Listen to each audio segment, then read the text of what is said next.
ஹாய்ங்க. Video பக்கம் வந்த அனைத்து நல்ல உள்ளங்களுக்கும் அன்பு திருமகள் சேனல் சார்பான அன்பான வணக்கங்கள். எல்லாரும் எப்படி இருக்கீங்க? நல்லா இருக்கீங்களா?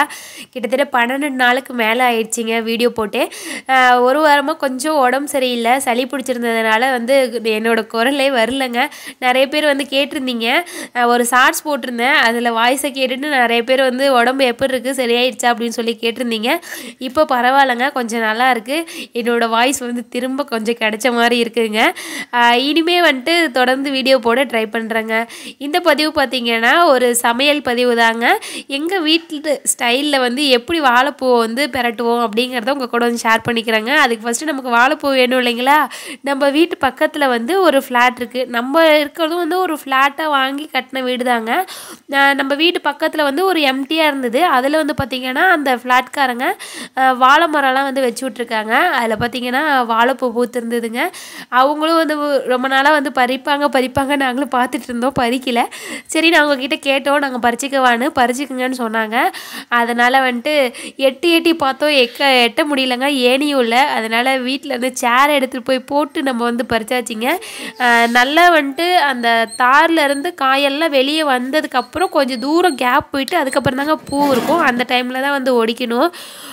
ஒடிச்சிட்டு நம்ம இதை எடுக்கிறதுக்கு முன்னாடி பார்த்திங்கன்னா கையில் கொஞ்சமாக தேங்காய் எண்ணெய் தடவிட்டோன்னா அதில் நிறைய பசை மாதிரி இருக்குங்க, பிசு பிசுன்னு சொல்லிட்டு அதில் பால் வரும் இந்த பூலேருந்து. அதெல்லாம் ஒட்டாமல் இருக்கும். அதுக்காக கையில் எண்ணெயை தடவிட்டு எடுத்தோங்க. நம்ம மரத்துலேருந்து ஒடிச்சு உடனேயும் செய்யலாம், இல்லை ஒரு நாள் வச்சுருந்தும் நம்ம அடுத்த நாள் செய்யலாங்க. நாங்கள் அடுத்த நாள் தான் செய்ய ஆரம்பித்தோம். இந்த மாதிரி சின்ன வயசுலலாம் யார் அதிகமாக மேலே இருக்க அந்த தோலை மட்டும் உரிக்கிறாங்க அப்படின்லாம் போட்டி வச்சு நாங்கள் உரிப்போங்க. பூ அந்த அந்த தண்டுலேயே தான் இருக்கும் எல்லா பூவுமே. ஆனால் அந்த தோல் ஃபுல்லாக உரித்து முடிச்சிருவாங்க ஒரு சில பேர். அந்த மாதிரிலாம் ட்ரிக்கெலாம் இருக்குங்க. இருந்தாலும் அது கொஞ்சம் கஷ்டமாக இருக்கும். அதுக்கு நம்ம இப்படியே செஞ்சுக்கலாமே அப்படின்னு சொல்லிட்டு கொஞ்சம் கொஞ்சமாக தோலை பிரிச்சுட்டு அதுக்கப்புறமா அதிலேருந்து பூவை தனியாக பிரித்து எடுத்து அந்த பூவை கையில் எடுத்து அது தலை மேலே நம்ம குளிச்சா தளத்தை விட்டு இல்லைங்களா, அது மாதிரி ஒரு தோட்டுனா வச்சுங்க, நம்ம உள்ளங்கையை வச்சு அதில் இருக்க நடுவில் இருக்க நரம்புன்னு சொல்லுவாங்க. அந்த நரம்பு தனியாக பிரிஞ்சு வந்துடும். அதுக்கப்புறம் நம்ம அதை ஈஸியாக எடுத்துக்கலாம். அந்த நரம்பையும் எடுத்துடணும். அது கீழே ஒரு கண்ணாடி மாதிரி இருக்கும், அதை தொப்புள்னு சொல்லுவாங்க. நீங்கள் யாராவது இதுக்கு என்ன பேருன்னு தெரிஞ்சதுன்னா சொல்லுங்கள். உள்ளே இருக்க அந்த நரம்பு, கீழே இருக்க அந்த தொப்புள் கண்ணாடி அப்படின்னு சொல்கிறது. நீங்களாம் என்ன பேர் சொல்லுவீங்கன்னு கீழே கமெண்ட் பண்ணுங்கள். அதெல்லாம் எடுத்துடணுங்க. ஏன்னா அதெல்லாம் வயிறு வலிக்கும், அதெல்லாம் அப்படியே சமைச்சு சாப்பிட்டா. அதனால் அந்த இதெல்லாம் நரம்பெல்லாம் எடுத்துடணும். மேக்ஸிமம் நிறைய பேர் இதுக்கோசரமே இந்த பூவை செய்ய மாட்டாங்க. ஏன்னா அது யாரோ உட்காந்து மெனக்கட்டு அதெல்லாம் எடுத்துகிட்டு இருக்கிறது அப்படின்னு. ஆனால் நம்மளுக்கு ஒரு மரத்தில் எல்லா பாகங்களும் உபயோகப்படுது அப்படின்னா அது இந்த வாழை மரம் தாங்க. வாழை மரத்தில் நம்ம தண்டும் யூஸ் பண்ணிக்கலாம், அதோட இலைகளையும் யூஸ் பண்ணிக்கலாம், வாழைப்பூவும் யூஸ் பண்ணிக்கலாம், வாழைக்காய், வாழைப்பழம் அப்படின்னு சொல்லிட்டு ஒரு மரத்தோட அனைத்து பாகங்களுமே நமக்கு யூஸ் ஆகுதுன்னா அது வாழை மரம் தாங்க. அதில் கிழங்கு கூட இருக்குங்க. கீழே அடியில் வாழை மரத்தில் கிழங்கு கூட இருக்குது. அதே மாதிரி முருங்கை மரமும் சரி, முருங்கை இலைகள், முருங்கை காய்கள், முருங்கை பூ அப்படின்னு சொல்லிட்டு அதுவும் எல்லாத்துக்கும் யூஸ் பண்ணிக்கலாம்.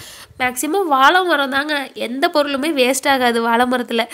இன்னொரு விஷயம் என்னென்னாங்க, இந்த கடைசியாக நம்ம அதில் இருக்க நரம்பெலாம் எடுக்க தேவையில்லை. அது குட்டி குட்டியாக இருக்குல்ல, அதெல்லாம் அப்படியே பறித்து வச்சுக்கலாம். முக்கியமான விஷயம் சொல்கிறேன் பாருங்கள். இந்த லாஸ்ட்டாக அந்த சின்னதாக கடைசியாக இருக்கும் பாருங்கள் குட்டியாக, அதை நம்ம பறித்து அதை அப்படியே சாப்பிட்டா செம்ம டேஸ்ட்டாக இருக்குங்க. சின்ன வயசுலலாம் வாழைப்பூ உரிக்கும் போது பக்கத்துலேயே உட்காந்துருப்போங்க. எப்படா உரித்து முடிப்பாங்க, கடைசியாக அதை வாங்கி சாப்பிட்லாம் அப்படின்னு சொல்லிட்டு. அதை பச்சையாக சாப்பிட்டாவே ரொம்ப நல்லாயிருக்குங்க, கசப்புலாம் இருக்காது, நல்லாயிருக்கும். யாரெல்லாம் இந்த மாதிரி சாப்பிட்ருக்கீங்க அப்படின்னு கீழே கமெண்ட் பண்ணுங்கள். யாருக்கெல்லாம் பச்சையாக காய்கறிகள்லாம் சாப்பிடுவீங்க, அப்படி சாப்பிட்டா என்னென்ன காய்கறிகள்லாம் சாப்பிடுவீங்க அப்படின்னு சொல்லுங்கள். மேக்ஸிமம் நிறைய பேர் வெண்டைக்காய் சாப்பிடுவாங்க. மற்ற வேறு காய்கறிகள் என்ன சாப்பிடுவீங்க அப்படின்னு கீழே சொல்லுங்கள். நான் அந்த புடலங்காய் பிஞ்சு இருக்குது பார்த்தீங்களா, அது சாப்பிட்ருக்கேன்.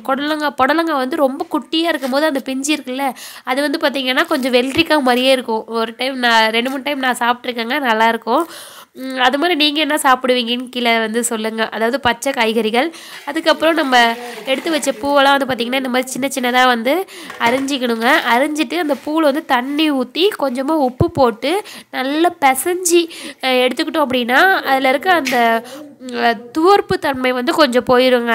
வாழை மரத்தில் வந்து பல வெரைட்டி இருக்குது, அது உங்களுக்கே தெரியும். அதில் உள்ள எல்லா பூவுமே நல்லா தாங்க இருக்கும்.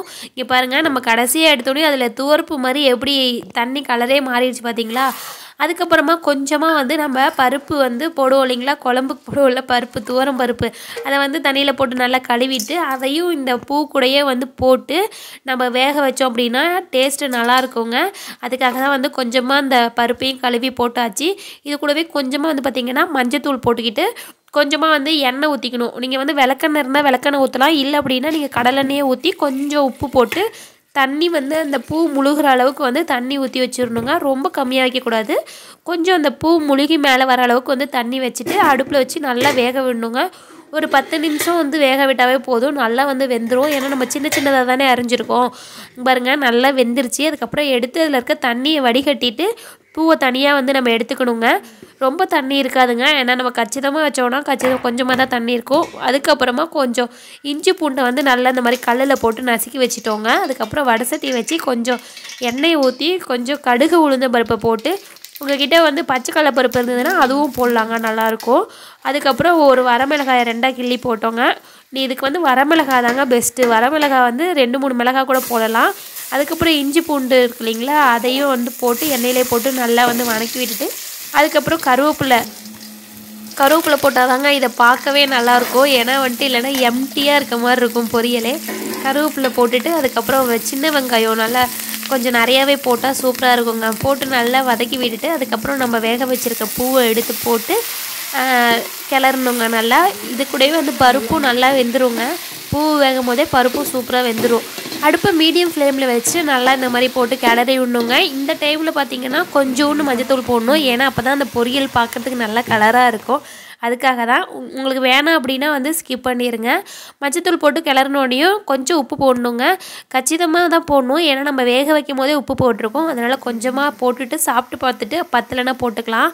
அதுக்கப்புறம் உங்களுக்கு காரத்துக்கு ஏற்ற மாதிரி கொஞ்சமாக வந்து குழம்பு மிளகாத்தூள் வந்து போட்டுக்கோங்க. நம்ம வீட்டிலேயே அரைச்சது தான் இந்த குழம்பு மிளகாத்தூள். அதையும் போட்டு நல்லா கிளறினதுக்கப்புறம் ஃபைனலாக தேங்காய் பொருக்கு இல்லைங்களா, தேங்காய் துருவி வச்சுருக்கோம்ல, அதை கொஞ்சம் நிறையாவே போடலாங்க, நல்லாயிருக்கும். போட்டு நல்லா கிளறி விடணுங்க. வாழைப்பூலாம் இயற்கையாக விளையக்கூடிய ஒன்றுங்க, மருந்தெல்லாம் அடிக்காமல் இயற்கையாக வரக்கூடியது இந்த வாழைப்பூ. இல்லை நிறைய சத்துக்களும் இருக்குங்க. ஸோ வாழைப்பூலாம் கிடச்சிச்சு அப்படின்னா கண்டிப்பாக கொஞ்சம் நேரம் வந்து அதுக்காக ரிஸ்க் எடுத்து அதில் இருக்க அந்த நரம்பெல்லாம் எடுத்துட்டு அரைஞ்சி இந்த மாதிரி சமைச்சி சாப்பிடுங்க. ரொம்ப ரொம்ப டேஸ்ட்டாக இருக்கும். வாங்க வந்து சாப்பிட்லாம். கொஞ்சமாக தட்டில் சாப்பாடை போட்டு வாழைப்பூவும் வச்சு பக்கத்துலேயே கொஞ்சம் சுரக்காய் கடைசல் பண்ணியிருந்தோங்க, அதையும் போட்டு நல்லா பிசைஞ்சு சாப்பிட்டோம் பாருங்கள். உண்மையாலுமே சூப்பராக இருந்துச்சுங்க. இதே மாதிரி வந்து சமையல் வீடியோ வேணும் அப்படின்னா கீழே கமெண்ட் பண்ணுங்கள். அடுத்தடுத்து வீடியோக்கள் வந்து இன்ட்ரெஸ்டிங்காக நம்ம வயலில் வந்துட்டு என்ன இவ்வளோ நாள் வேலை பண்ணிகிட்டு இருந்தோம் அப்படிங்கிறத வந்து உங்கள் கூட வந்து ஷேர் பண்ணிக்கிறேங்க. அடுத்தது வந்து காய் அறுவடை வீடியோ எல்லாமே வந்து உங்கள் கூட வந்து ஷேர் பண்ணிக்கிறேன். வீடியோவை தொடர்ந்து பார்த்ததுக்கு ரொம்ப ரொம்ப நன்றிங்க. வீடியோ பிடிச்சிருந்தா மறக்காமல் லைக் பண்ணி, சமைக்க தெரியாதவங்களோட ஃப்ரெண்டு இருப்பாங்கள்ல அவங்களுக்கு இந்த வீடியோ ஷேர் பண்ணி விடுங்க, அவங்களுக்கு யூஸ்ஃபுல்லாக இருக்கும். தேங்க்ஸ் ஃபார் வாட்சிங்.